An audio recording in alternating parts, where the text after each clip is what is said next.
안녕하세요. 오늘도 들러주셔서 감사합니다. 새벽에 들려주는 옛 이야기 시작하겠습니다. 옛날 옛적 어느 고을에 양반 가문이 있었다. 그 집에는 3대에 걸쳐 겨우 얻은 15살 종손이 있었는데 백발이 성성한 아버지는 해를 넘기기 어려울 만큼 병세가 깊어가고 있었다. 아버지는 아들 이선을 불러 말했다. 이선아, 살아생전에 손주를 안아보는 것이 이 아비 죽기 전 소원이다. 그 간절한 바람을 외면할 수 없어 집안 어른들은 사방팔방 수소문하여 가문 좋고 인물 좋고 품행 고운 색시를 찾았다. 그리하여 택한 이가 바로 고을 남쪽에서 이름난 양반 집안의 딸 수련이었다. 비록 나이는 이선보다 3살 위였으나 단아하고 얌전하여 흠잡을 데가 없었다. 이보다 더 좋은 혼처는 없다며 사람들은 입을 모아 말했다.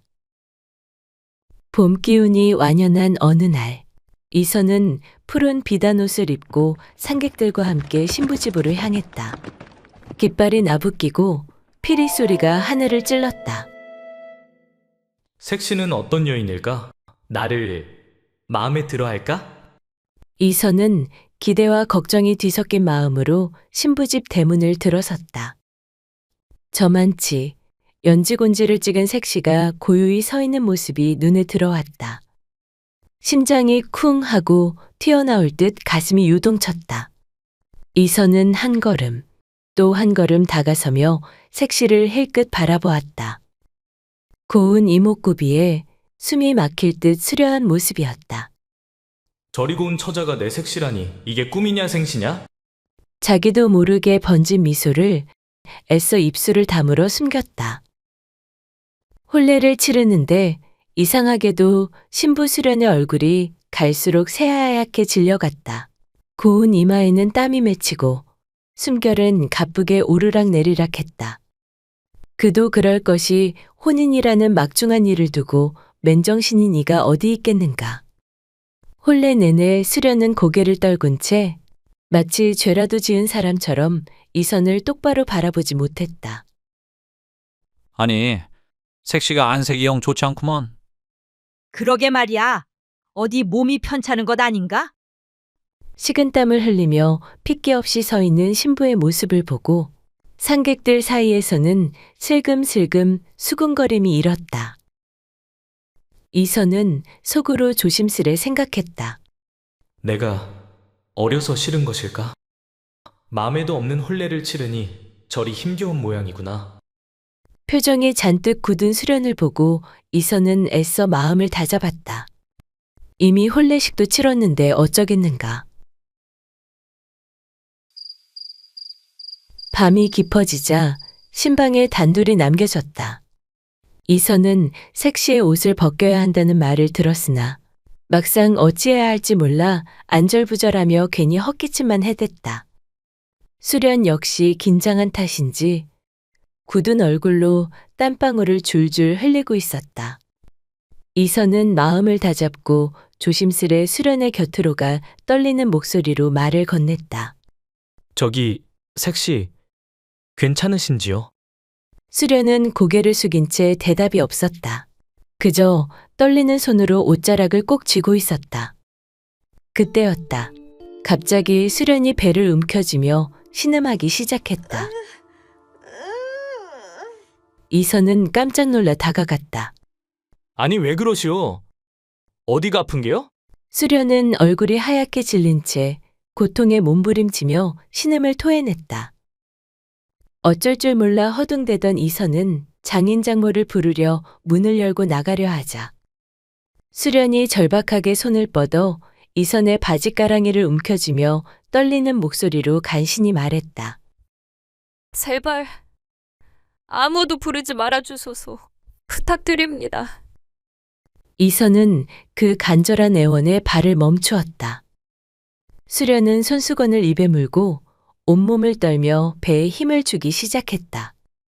그 광경을 지켜보는 이선은 어찌할 바를 몰라 그저 주먹을 꼭 쥐고 서 있었다. 수련이 마지막 힘을 다해 배를 움켜쥐자 치맛자락 사이로 무언가가 쑥 하고 튀어나왔다. 이선은 반사적으로 두 손을 뻗었다. 아니, 이건 손에 안긴 것은 조망만한 몸으로 가느다란 숨결을 이어가는 작은 아기였다. 이선은 아기를 품에 안은 채 어쩔 줄 몰라 우왕좌왕하다가 이내 꼭 숨을 삼키며 옆에 놓인 작은 칼을 집어들었다. 불씨 위에 칼끝을 달구고 떨리는 손으로 칼을 탯줄에 댔다. 짧은 소리와 함께 탯줄이 끊어졌다. 작고 여린 몸 사이로 고추가 또렷이 달려 있었다. 분명한 사내 아이였다. 수련은 기운이 다 빠진 듯 그 자리에 푹 주저앉고 말았다. 체념한 얼굴로 두 눈을 꼭 감더니 눈가에 맺힌 눈물이 주르르 흘러내렸다. 첫날 밤에 갓난 아이라니 기가 막혀도 이보다 더 막힐 수는 없었다. 집안에서는 하루라도 빨리 자식을 보길 원했지만 이건 빨라도 너무 빨랐다. 이선은 자리를 박차고 일어나 혼인을 무효로 돌리고 돌아가려 했으나 구슬프게 울고 있는 수련의 얼굴을 바라보니 차마 그럴 수가 없었다. 그대로 등을 돌려 떠나버린다면 이 여인의 앞으로의 일이 불보듯 뻔했다. 고작 15의 어린 신랑에게는 감당하기엔 너무도 벅찬 일이었다. 입술이 파르르 떨리는 수련이 간신히 입을 열었다.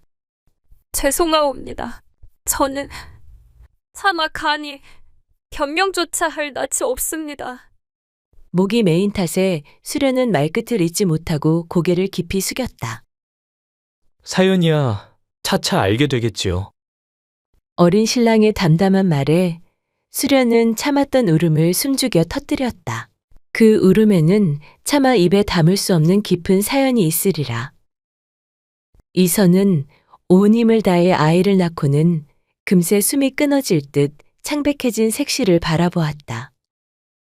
한참을 가만히 지켜보다가 조심스레 몸을 일으켜 방을 나섰다. 이선은 문간까지 걸어가 불이 켜진 안채 쪽을 향해 나직이 불렀다. 장모님, 잠시만 제 말 좀 들어주십시오. 얼핏 잠이 들었던 장모는 깜짝 놀라 몸을 일으켰다. 아니, 이 늦은 밤에 무슨 일인가, 이서방? 장모가 허둥지둥 달려나오자 이선은 머쓱한 얼굴로 웃으며 말했다. 제가 오늘 너무 힘들었는지 허기가 져서 영 잠이 오질 않습니다. 혹 미역국에 따뜻한 밥 한 그릇만 내주실 수 있겠습니까? 미역국? 나원 참, 이 야밤에 웬 미역국인가? 근데 우리 수련이는 어쩌고 있고? 남편이 배가 고프다는데 얘는 뭐 하고 있다니? 장모가 신방 쪽으로 발걸음을 옮기려 하자 이선은 깜짝 놀라 급히 손을 내저었다. 색시도 힘에 겨웠는지 지금 막 곤히 잠이 들었습니다. 깨우기도 미안하여 송구하지만 어머님께 부탁드리는 바입니다. 이선은 머리를 극적이며 머쓱해했고 장모는 첫날 밤에 별일도 다 있다 싶어 고개를 갸웃거리며 부엌으로 발걸음을 옮겼다. 잠시 뒤 따끈한 밥과 맑은 미역국이 신방 앞으로 내어졌다. 고소한 미역국 냄새가 방 안 가득 번졌다. 이선은 맑은 국물에 고슬고슬한 밥을 말아 숟가락으로 한술 떠서 수련의 입가로 가져갔다. 자, 어서 한술 떠보시지요. 많이도 고단하였을 텐데 이거라도 드시고 힘을 내셔야지요. 수련은 붉어진 눈시울로 고개를 끄덕이며 조심스레 국밥을 받아 먹었다. 미역국을 몇 술 삼킨 뒤 간신히 숨을 고르며 떨리는 눈길로 이선을 올려다보았다. 그리고는 기어 들어가는 듯한 목소리로 말했다. 아이를 품은 몸을 숨기고 시집온 이 죄를 어찌 감히 용서받을 수 있겠나이까. 부디 지금이라도 저를 버려주십시오. 이선은 가만히 수련을 바라보다가 나지막히 물었다. 이 아이는 어쩔 셈이오? 그 물음에 수련은 아무런 말도 못하고 고개만 숙인 채 끝내 울음을 터뜨렸다. 이선은 그런 수련을 잠자코 내려다보았다. 아기를 품에 꼭 안은 채 방안을 한참이나 서성이다가 문득 무언가를 결심한 듯 깊은 숨을 내쉬었다. 잠깐 나갔다 오리다. 이선은 수련에게 조심스레 속삭이듯 말하고는 아기를 품에 안고 살금살금 문을 열어 밖으로 나섰다. 새벽 어스름이 깃든 마당을 지나 처가에서 멀지 않은 큰 나무 아래로 향했다.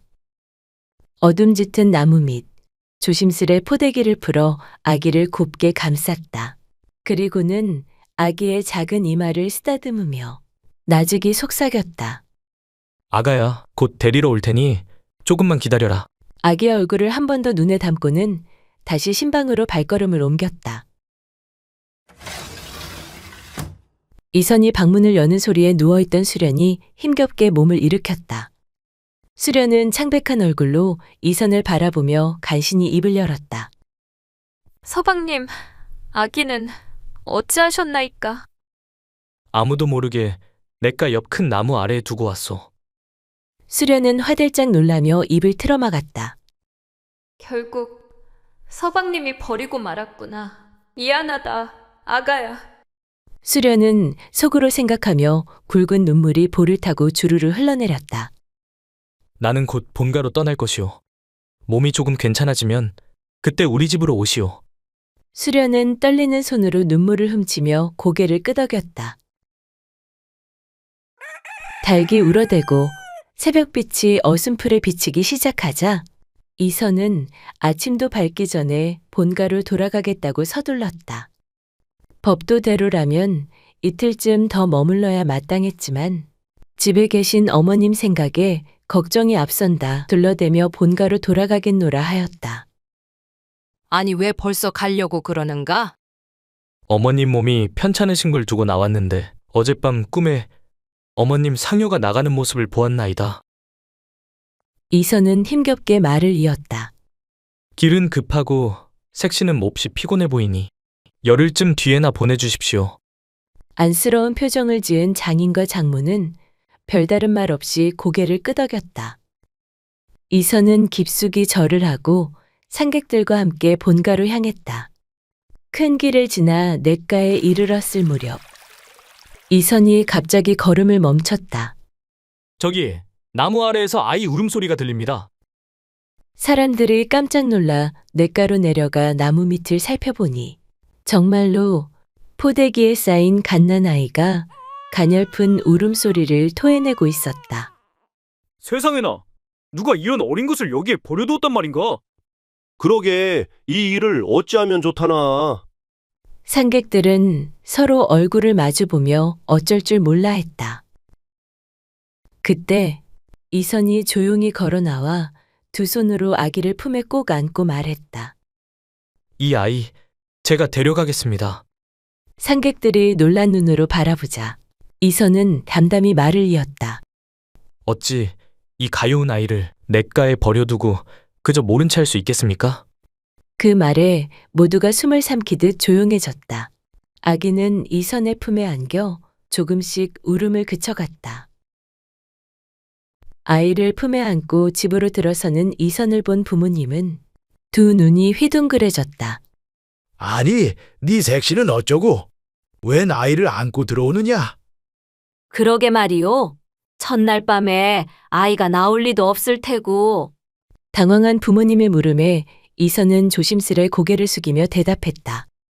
집으로 오는 길에 큰 나무 아래서 이 갓난아이를 발견했나이다.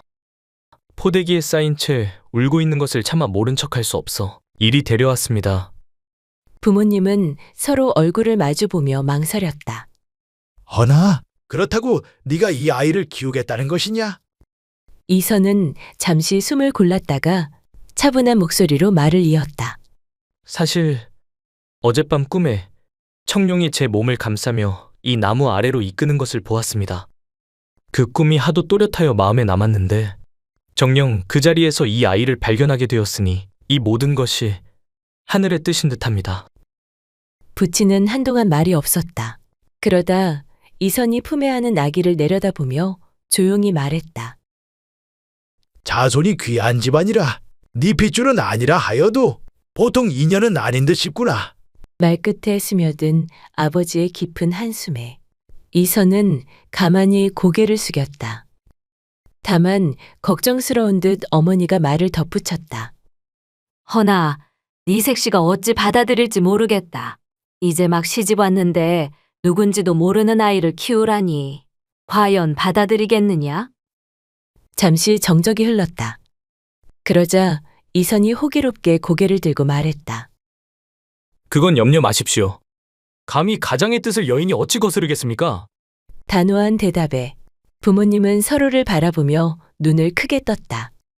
아니, 어리다고 걱정했더니만 장가를 다녀오더니 하루아침에 어엿한 사내가 되어 돌아왔구먼. 그러게 말이에요.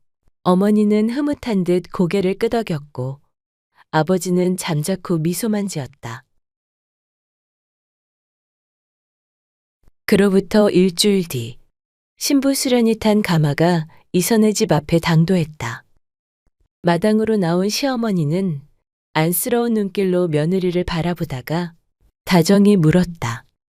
아이고, 우리 며느리 왔느냐. 이제 몸은 좀 괜찮은 게냐? 수련은 고개를 살짝 숙인 채 기어들어가는 목소리로 대답했다. 네, 어머님. 잠시 머뭇거리던 시어머니는 한참을 망설인 끝에 포대기에 쌓인 아기를 조심스레 내밀었다. 아가, 놀라지 말거라. 이선이가 집으로 돌아오는 길에 큰 나무 아래서 이 아이를 주었다지 뭐냐. 하늘이 주신 아이라며 네 서방이 고집을 부리니 난들 어찌하겠니. 노여워 말고 정이라도 붙여보거라, 응? 시어머니의 손에서 아기를 받아든 수련은 손끝이 사르르 떨렸다. 가슴에 안긴 작은 아이는 제 뱃속에서 낳은 핏줄이 분명했다. 버린 줄만 알고 있던 아이를 자기 자식으로 품어주려 했다니. 생각지도 못한 은혜에 수련은 아이를 꼭 안은 채 이선을 바라보았다. 수련과 눈이 마주친 이선은 조용히 입가에 부드러운 미소를 머금으며 말없이 고개를 끄덕였다. 다시는 품에 안을 수 없으리라 여겼던 아이를 이렇게 다시 안게 되다니. 수련은 참아왔던 눈물을 이기지 못하고 뜨거운 눈물을 주르르 흘려내렸다. 속사정을 알 길 없는 시어머니는 하염없이 우는 며느리의 등을 토닥이며 말했다. 에구, 어쩌냐. 그래, 얼마나 속이 상하면 이리 눈물을 흘리겠냐. 시집 오자마자 네 핏줄도 아닌 아이를 키우라니. 그 후 수련은 시부모를 지성껏 모시고 아기를 정성껏 키워나갔다. 그 정성 덕분이었을까? 이선의 집안에는 웃음과 복이 하루가 다르게 번져갔다. 색시 하나 잘 들이더니 복이 한꺼번에 들어왔구먼. 마을 사람들은 입을 모아 칭찬했다. 수련은 남편 이선을 대할 때도 늘 깍듯이 공경하고 때로는 믿음 가득한 눈길로 바라보았다. 달빛이 고요히 내리 비추는 뜰을 부부는 나란히 거닐었다. 조심스레 발걸음을 옮기던 이선이 달을 바라보다가 문득 입을 열었다. 그날 밤도 참 달이 환했지요. 수련은 놀란 듯 이선을 바라보다가 곧 고개를 숙였다. 이선은 부드럽게 말을 이었다. 이제는 다 지난 일이니 혹시 괜찮다면 저 아이의 사연을 들려주실 수 있겠습니까? 잠시 망설이던 그녀는 조심스레 입을 열었다. 다 저의 행실이 조신하지 못했기 때문이지요. 부끄러울 따름입니다. 보름달 밝은 밤, 강으로 목욕을 나간 일이 있었습니다. 이선은 묵묵히 고개를 끄덕였다. 그때 저를 흠모하던 사촌 오라버니가 멀리서 뒤를 따라온 모양입니다. 수련은 말을 잇지 못하고 떨리는 손끝을 꼭 쥐었다.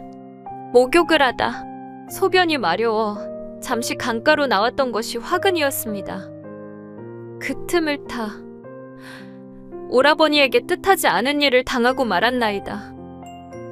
그녀의 목소리는 점점 작아졌고 마침내 두 눈 가득 눈물이 고였다. 차마 부모님께도 그 누구에게도 말할 수 없었사옵니다. 모든 죄를 저 하나가 짊어지면 족하다 여겼나이다. 수련은 두 손으로 얼굴을 가리고 서럽게 울음을 삼켰다. 이선은 한참 동안 말없이 그녀를 바라보다 조심스레 수련의 어깨를 감싸 안았다. 시집 가는 날, 이 아이를 품고 서 있는 제 모습이 얼마나 부끄러웠는지 모릅니다. 이리 크나큰 허물을 지닌 몸으로 어찌 감히 서방님 얼굴을 똑바로 바라볼 수 있었겠나이까. 이선은 수련을 다정히 끌어안으며 말했다. 하늘이 맺어준 인연이라 여겼기에 나는 처음부터 그대를 의심하지 않았소. 그대는 이미 나의 아내요. 이 아이는 내 심장에서 낳은 내 자식이요. 서방님만 믿고 살겠나이다. 제 흠을 이렇게 품어주신 은혜 평생 잊지 않겠습니다. 달빛 아래 두 사람의 그림자가 천천히 하나로 포개졌다. 그 뒤로 부부는 하늘이 내린 듯 귀한 인연으로 삼형제를 더 얻었다. 자손이기에 늘 걱정만 하던 집안에 복이 연달아 쏟아진 것이다. 아이들은 모두 용모가 빼어나고 총명하기 이를 데 없었다. 하지만 재주가 뛰어나기로는 역시 맏아들이었다. 세월이 흐른 뒤에는 그 집에서 산정순 6판서가 났다 하니 사람들은 모두 입을 모아 칭찬했다. 뜰 안을 가득 메운 웃음소리와 자손들이 번창하는 기쁨은 밤하늘의 별빛처럼 반짝이며 끊이지 않았다.